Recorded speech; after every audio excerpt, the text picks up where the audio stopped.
കണ്ടാലും കൊണ്ടാലും പഠിക്കാത്ത ഒരു പാർട്ടിയാണ് communist party of India Marxist അഥവാ CPM.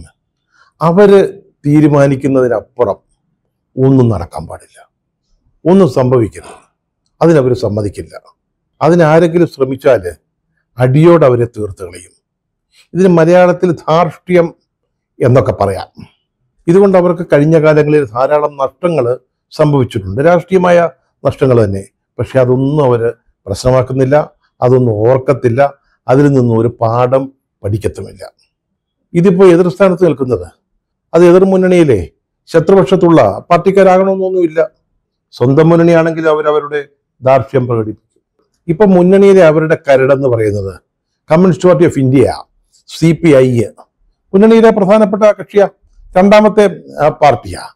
പക്ഷേ ഇന്ത്യയിൽ എന്നാണ് ആദ്യമായിട്ട് കമ്മ്യൂണിസ്റ്റ് പാർട്ടി ഉണ്ടായത് എന്ന കാര്യത്തിൽ പോലും ഒരു അഭിപ്രായം ഐക്യമില്ലാത്ത ഈ രണ്ട് പാർട്ടികൾ കീരിയും പാമ്പും പോലെ കമ്മ്യൂണിസ്റ്റ് ഐക്യം എന്ന് പറഞ്ഞുകൊണ്ട് ഇടയ്ക്കിടയ്ക്ക് CPIM പിന്നാലെ പോവും.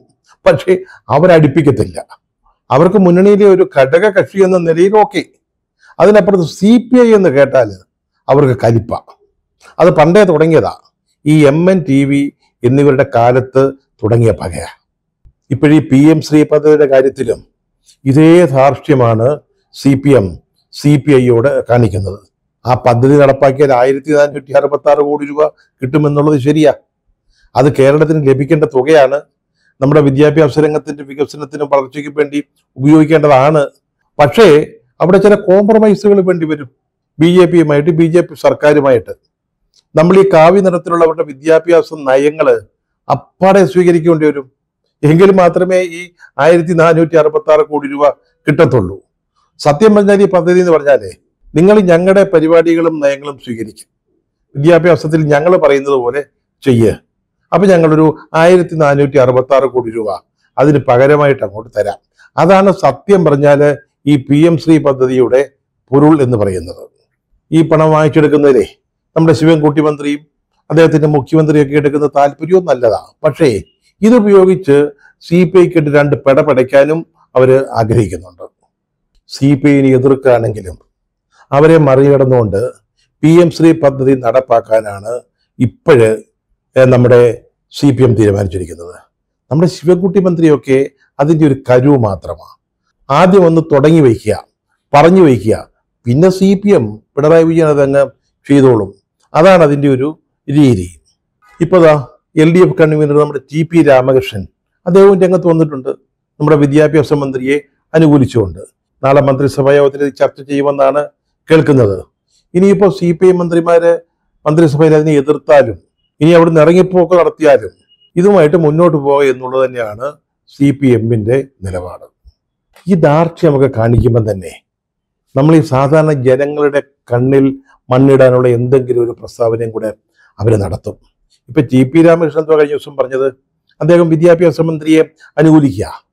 അത് കഴിഞ്ഞ അടുത്ത വാചകമായിട്ട് അദ്ദേഹം പറയുന്നത് ഞങ്ങൾക്ക് ഈ PM ശ്രീ പദ്ധതിയുമായി ബന്ധപ്പെട്ട കേന്ദ്ര നയത്തോട് യാതൊരു യോജിപ്പുമില്ലെന്നാ, ഞങ്ങളതിനെ എതിർക്കുന്നുവെന്നാ.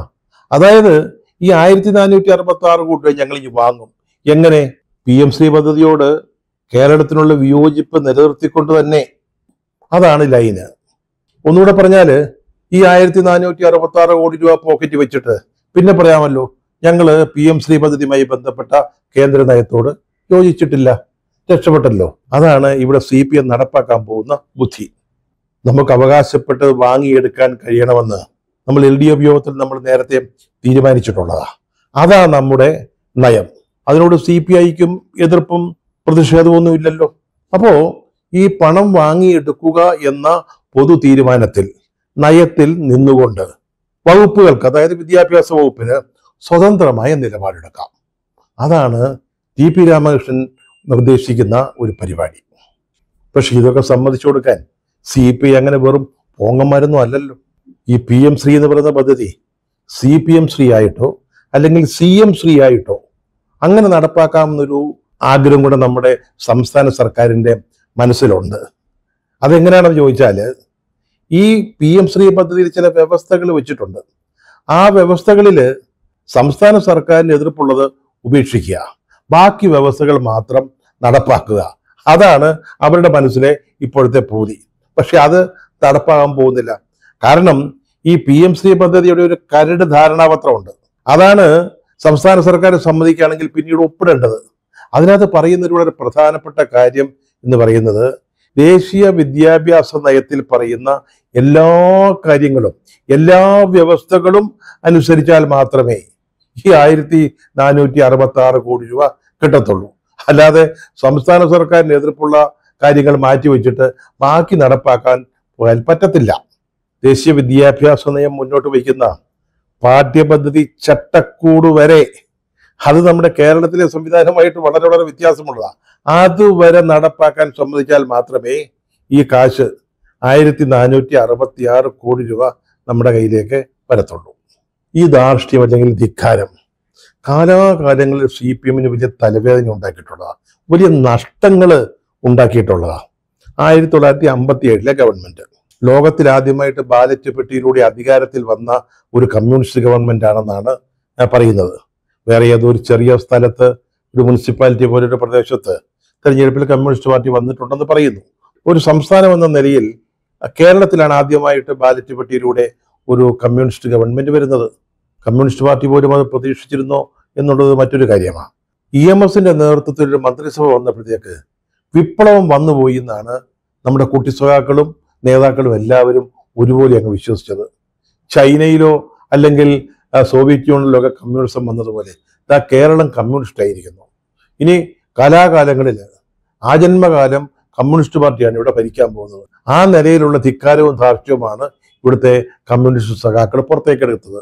അങ്ങനെയാണ് ഈ സൽഭരണം എന്ന് പറയുന്ന ഒരു സമ്പ്രദായം കേരളത്തിൽ ആദ്യമായിട്ട് വന്നത്. അക്കാലത്ത് ഒരു പ്രദേശത്ത് മറ്റൊരു പ്രദേശത്തേക്ക് ഒരാൾക്ക് പോകണമെങ്കിൽ പാർട്ടിക്കാർക്ക് പോകാം, സഖാക്കൾക്ക് പ്രശ്നങ്ങളൊന്നുമില്ല. സാധാരണക്കാർക്ക് പോകണമെങ്കിൽ അതത് CPIയുടെ, അന്ന് CPI അവിഭക്ത കമ്മ്യൂണിസ്റ്റ് പാർട്ടിയാണ്, CPIയുടെ ലോക്കൽ ഏരിയ കമ്മിറ്റി സെക്രട്ടറിമാരുടെ പാസ്പോർട്ട് വേണം വരുന്നത്, കത്ത്. അവർ കത്ത് കൊടുക്കണം, ഇന്നയാളിനെ ഇന്ന സ്ഥലത്ത് നിന്ന് ഇന്ന സ്ഥലത്തേക്ക് പോകാൻ അനുവദിച്ചിരിക്കുന്നുവെന്ന്. ഇത് വെറുതെ പറയുന്നതല്ല. അന്ന് നിയമസഭയിൽ കോൺഗ്രസിന്റെ നേതാവായിരുന്ന PT ചാക്കോ ഇത്തരത്തിലുള്ള പാസ്പോർട്ടിന്റെ രേഖകൾ സമർപ്പിച്ചിട്ടുള്ളതാണ്. നിയമസഭാ രേഖകൾ ഇപ്പോഴും ഉള്ളതാ. അത്രയ്ക്ക് ധാർഷ്ട്യമായിരുന്നു CPIയുടെ കോടതി, CPIയുടെ പോലീസ്. അപ്പം CPI നേതാക്കന്മാരാണ് നാട്ടിലെ പ്രശ്നങ്ങളൊക്കെ തീർക്കുന്നത്. എല്ലാവരും അവിടെ ചെന്ന് ഓച്ചാനിച്ച് നിൽക്കണം. അതായിരുന്നു സൽഭരണത്തിന്റെ ഒരു രീതി. സത്യം പറഞ്ഞാൽ കേരളത്തിലെ ജനങ്ങള് EMSന്റെ കമ്മ്യൂണിസ്റ്റ് ഭരണത്തെ വെറുത്ത ഇതുകൊണ്ടാ, ഈ സൽഭരണം കൊണ്ടാ. പിന്നെ വിമോചന സമരം വന്നു. അതിന് കാരണങ്ങളായിട്ട് വിദ്യാഭ്യാസ ബില്ല് അല്ലെങ്കിൽ ഭൂപരിഷ്കരണ നിയമം, അതുണ്ടാക്കുന്ന ഇമ്പാക്റ്റിനെ കുറിച്ചുള്ള ആശങ്കകൾ അതൊക്കെ ഉണ്ടായിരുന്നു. പക്ഷേ ജനം വെറുത്തു പോയത് ഇത് കണ്ടപ്പോഴാണ്, ഈ കുട്ടി സഖാക്കളുടെ ഈ സൽഭരണം കണ്ടപ്പോഴാണ്. 1967 അന്ന് 133 നിയമസഭാ സീറ്റുകളിൽ 117 എണ്ണം മറ്റോ ജയിച്ചുകൊണ്ടാണ് സപ്തകക്ഷി ഗവൺമെന്റ്, CPM-ഉം CPI-യും ഒക്കെയുള്ള ഗവൺമെന്റ് EM ശങ്കരൻ നമ്പൂതിരിപ്പാട് മുഖ്യമന്ത്രിയായിട്ട് അധികാരത്തിൽ വന്നത്. കോൺഗ്രസിന് 9 സീറ്റാണ്. 64-ലുണ്ടായ കേരള കോൺഗ്രസിന് 5 സീറ്റ്. അത്തരത്തിലൊരു സർക്കാർ, ആന പിടിച്ചാൽ അനങ്ങാൻ പാടില്ലാത്ത ഒരു ഗവൺമെന്റ്. പക്ഷെ എന്തുണ്ടായി, 2-3 വർഷത്തിനുള്ളിൽ അത് ഇടിഞ്ഞു പൊളിഞ്ഞ് നാമാശേഷമായി പോയി. എന്തുകൊണ്ടാ? അത് ഈ CPM-ന്റെ ധാർഷ്ട്യമായിരുന്നു. CPI-ക്കാരെ ഇരിക്കാനും നിൽക്കാനും സമ്മതിക്കാത്ത രീതിയിൽ കിടന്ന് ബുദ്ധിമുട്ടിക്കായിരുന്നു CPM. അവരെത്ര കാലമാണ് സഹിക്കുക? ഞാനടാ വലിയവൻ, ഞാൻ മാത്രമാണടാ എന്ന മട്ടിലാണ് CPM പെരുമാറിയത്. അവസാനം MN ഒരു കളി കളിച്ചു, സർക്കാർ താഴോട്ട് പോയി. അപ്രതീക്ഷിതമായിട്ട് അച്യുതമേനോൻ മുഖ്യമന്ത്രിയായി. രാജ്യസഭാംഗമായിരുന്ന അച്യുതമേനോനെ ഡൽഹിയിൽ നിന്ന് അവിടെ കൊണ്ടുവന്ന് മുഖ്യമന്ത്രിയാക്കി. CPM പ്രതീക്ഷിച്ചതല്ല, സ്വപ്നത്തിൽ വിചാരിച്ച കാര്യമല്ല നടന്നത്. പിന്നെ പകയായിരുന്നു, ധാർഷ്ട്യവും ധിക്കാരവും അരങ്ങ് തകർക്കുകയായിരുന്നു. ആ ഗവൺമെന്റിനെതിരായിട്ട് എന്തോരം സമരങ്ങളാണ് അന്ന് CPM നടത്തിയത്. അന്ന് KSRTC തൊഴിലാളികൾ ഒരു സമരത്തിലായിരുന്നു. മട്ടന്നൂരിലെ ചാവശ്ശേരി എന്ന് പറയുന്ന സ്ഥലത്ത് CPM സഖാക്കള് അവരുടെ ധാർഷ്ട്യം മൂത്ത് അവരുടെ പകയങ്ങോട്ട് അതിരുവിട്ട് കത്തിജ്വലിച്ചപ്പോഴ് ഓടിക്കൊണ്ടിരുന്ന ഒരു KSRTC ബസ് തടഞ്ഞു നിർത്തി, വാതിലുകൾ അടച്ചതിന് ശേഷം തീ കൊളുത്തി. 4 പേരാ മരിച്ചത്. അങ്ങനെ എത്രയെത്ര സമരങ്ങളാണ് അന്ന് ഗവൺമെന്റിനെതിരായിട്ട് നടത്തിയത്. അന്ന് EMS-ഉം AKIയും പറഞ്ഞൊരു വാചകമുണ്ട്, ഒരു ലാത്തിച്ചാർജോ ഒരു വെടിവെപ്പോ ഇല്ലാത്ത ഒരു ദിവസം പോലും നിങ്ങളുടെ ഭരണകാലത്ത് ഉണ്ടാവില്ല എന്ന്. ഏതാണ്ട് അത് അക്ഷരാർത്ഥത്തിൽ നടപ്പാക്കുക തന്നെ ചെയ്തു. പിന്നീട് ഇങ്ങോട്ടുള്ള ചരിത്രം നോക്കിക്കോ. CPM-ന്റെ ചരിത്രം നോക്കിക്കോ. CI2 വിഭാഗത്തിനെതിരെ VS അച്യുതാനന്ദൻ നടത്തിയ പോരാട്ടങ്ങള്, VS-ന്റെ ധാർഷ്ട്യം, ധിക്കാരം, VS അച്യുതാനന്ദനെതിരെ പിണറായി വിജയൻ നടത്തിയ പോരാട്ടങ്ങള്, MV രാഘവൻ പുറത്തായത്, KR ഗൗരി പുറത്തായത്, ഇതെല്ലാം ഈ പാർട്ടിയുടെ ധാർഷ്ട്യത്തിന്റെ ഫലമായിരുന്നു. പിന്നീട് പിണറായിയുടെ നേതൃത്വത്തിലുള്ള ഗവൺമെന്റ് കഴിഞ്ഞ 10 കൊല്ലമായിട്ട് ഇവിടെ ഭരിക്കുക. ആദ്യം വരെ നമ്മൾ കാണുന്ന ഈ ധാർഷ്ട്യവും ധിക്കാരവുമാണ്. നവകേരള സദസ്സൊക്കെ നടത്തുമ്പോൾ നമ്മുടെ മുഖ്യമന്ത്രിയും മറ്റ് പരിവാര മന്ത്രിമാരും കൂടെ ചേർന്ന് ആഡംബര വാഹനത്തിൽ വരുമ്പോഴേ കറുപ്പ് കൂടി കാണിച്ചതിന്റെ പേരിൽ യൂത്ത് കോൺഗ്രസ്സുകാരെ തല്ലിച്ചതച്ചില്ല. അന്നെന്താ പറഞ്ഞത്? അവരുടെ ജീവരക്ഷാർത്ഥമാണെന്ന്. ഇതിൽ പരം ഒരു ധാർഷ്ട്യമുണ്ടോ? കോട്ടയത്ത് മെഡിക്കൽ കോളേജിൽ ഒരു കെട്ടിടം തകർന്നുകൊണ്ടപ്പോൾ 2 മന്ത്രിമാരെന്താ പറഞ്ഞത്? പരിഹസിക്കുകയല്ല ചെയ്ത്. ഒരുപക്ഷെ ഈ അവശിഷ്ടങ്ങൾക്കടിയിൽ മനുഷ്യർ വല്ലതുമുണ്ടോ എന്ന് നോക്കണമെന്ന് പറഞ്ഞപ്പോൾ അവസാനം ഒരു സ്ത്രീയുടെ ജീവൻ നഷ്ടപ്പെട്ടില്ലേ? നിയമസഭയ്ക്കും പുറത്തും മുഖ്യമന്ത്രി അടക്കമുള്ളവര് മന്ത്രിമാര് നടത്തുന്ന വെല്ലുവിളികള് എന്തിന്? നമ്മുടെ ഭരണഘടനയെ പോലും ഒരു മന്ത്രി കുന്തവും കുടച്ചക്രവും എന്നൊക്കെ പറഞ്ഞ് ആക്ഷേപിച്ചില്ലേ? നിയമസഭയിൽ ഒരു MLA അല്പം ഉയരം കുറഞ്ഞു പോയതിന്റെ പേരില് അദ്ദേഹത്തെ ആക്ഷേപിച്ചില്ലേ? ശാരീരികമായ അധിക്ഷേപം ചൊരിഞ്ഞില്ലേ? ഈ ധാർഷ്ട്യം, ധിക്കാരം, അതാണ് CPM-ന്റെ മുഖമുദ്രയായിട്ട് കഴിഞ്ഞ കുറേ കാലങ്ങളായിട്ട് 57 മുതൽ അധികാരത്തിന്റെ രുചി അറിഞ്ഞു തുടങ്ങിയ കാലം മുതൽ CPM-ന്റെ മുഖമുദ്രയായിട്ട് നിൽക്കുന്നത് ഈ ധാർഷ്ട്യവും ധിക്കാരവുമാണ്. ഈ CI2 നോക്കിക്കേ, ഈ നോക്കുകൂലി എന്ന് പറയുന്ന ഒരു ധാർഷ്ട്യം എത്ര കാലമായിട്ട് ഈ സംസ്ഥാനം സഹിച്ചുകൊണ്ടിരിക്കുക. SFI മിക്ക കോളേജുകളിലും എതിർ സംഘടനകൾക്ക് ഒരു യൂണിറ്റ് ഉണ്ടാക്കാൻ അവര് അനുവാദം നൽകില്ല. അവരുടെ ഗൂണ്ടായുസം ഉപയോഗിച്ച് മറ്റ് വിദ്യാർത്ഥി സംഘടനകളെ കാമ്പസിൽ നിന്ന് തുരത്തി ഓടിക്കുന്ന രീതി. DYFIക്കാർ ഇപ്പോൾ ഒന്ന് അടങ്ങി നിൽക്കുക, ഭരണമായതുകൊണ്ട്. ഇപ്പൊ പൊതിച്ചോറ്, പാലിയേറ്റീവ് കെയർ ഇതുമായിട്ടൊക്കെ ഇങ്ങനെ ശാന്തമായിട്ട് നിൽക്കുക. ഈ ഗവൺമെന്റ് താഴെ പോയിട്ട് വേറൊരു ഗവൺമെന്റ് വന്നിട്ട് വേണം അവരുടെ തനിനിറം കാണിക്കാൻ. ചില സ്ഥലങ്ങളിൽ ലോക്കൽ ഏരിയ തലത്തിലൊക്കെ അല്ലെങ്കിൽ ബ്രാഞ്ച് തലത്തിൽ പോലും, എന്തിന് ജില്ലാ തലത്തിൽ അതാത് പ്രദേശത്തെ രാജാക്കന്മാരായിട്ടാണ് പാർട്ടിയുടെ നേതാക്കൾ പെരുമാറുന്നത്. എത്ര ഉദാഹരണങ്ങൾ. പോലീസ് സ്റ്റേഷനിൽ ചെന്നിട്ട് ബലം പ്രയോഗിച്ച് CPM-കാരായ പ്രതികളെ ഇറക്കിക്കൊണ്ടുപോവുക. അങ്ങനെ എത്ര വിനോദങ്ങളാണ് അവര് നടത്തിക്കൊണ്ടിരിക്കുന്നത്. ഇടുക്കിയിലെ CPM-ന്റെ ജില്ലാ സെക്രട്ടറി CV വർഗീസിന്റെ രാജഭരണത്തെക്കുറിച്ചുള്ള കഥകൾ നിങ്ങൾ കേട്ടോ? ഇടുക്കി മെഡിക്കൽ കോളേജുമായി ബന്ധപ്പെട്ട് പ്രവർത്തിക്കുന്ന നഴ്സിംഗ് കോളേജ്, അവിടുത്തെ വിദ്യാർത്ഥികൾക്ക് അടിസ്ഥാന സൗകര്യങ്ങൾ പോരാ. അതിനുവേണ്ടി അവർ സമരം ചെയ്തു. ആ സമരം ചെയ്ത വിദ്യാർത്ഥികളോടും അവരുടെ രക്ഷകർത്താക്കളോടും ഈ CV വർഗീസ് രാജാവ് എന്താ പറഞ്ഞെന്നറിയാമോ? വേണേ പഠിച്ചാൽ മതി, ഇത് ഞങ്ങൾ കൊണ്ടുവന്ന നഴ്സിംഗ് കോളേജാ, അതങ്ങ് പൂട്ടാനും പാർട്ടിക്കറിയാം.